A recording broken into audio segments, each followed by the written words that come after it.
కదా బీఆర్ఎస్ ఎక్కడుందో ఇప్పుడు టార్చ్ లైట్ వేసి ఎత్తుకాల్చింది కదా. ఏడుంది బీఆర్ఎస్? సింగిల్ సీటు కూడా పార్లమెంట్లో లేదు. పార్టీ పుట్టినప్పటి నుంచి 25 సంవత్సరాలలో ఇంత దీనావస్థ ఎప్పుడూ లేదు. ఇప్పుడు ప్రజలు కాదు, కేసీఆర్ కూడా బీఆర్ఎస్ ఏడుందని టార్చ్ లైట్ వేసి ఎత్తుకోవాల్సిన పరిస్థితి వచ్చింది. కాలగర్భం కాదు, గత చరిత్ర బీఆర్ఎస్ అనేది. బీఆర్ఎస్కు గత చరిత్ర ఉన్నది కానీ భవిష్యత్తు లేదు. నిన్న లక్ష్మణ్ కూడా రాష్ట్రపతి ప్రధాని ధన్యవాదాలు తీర్మానం మాట్లాడుతూ 5 నెలలకే విసిపోయారు ప్రజలు, ఇప్పుడు మార్పు కోరుకుంటున్నారు, ఎప్పుడు ఎలక్షన్ జరిగినా బీజేపీ రావడం ఖాయం. ఎప్పుడు జరుగుతుందని వారి ఉద్దేశం?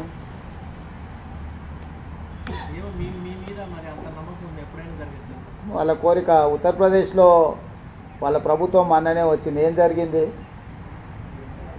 మణిపూర్లో వాళ్ళ ప్రభుత్వం ఉంది, ఏం జరిగింది? మహారాష్ట్రలో వాళ్ళ ప్రభుత్వం ఉంది, ఏం జరిగింది?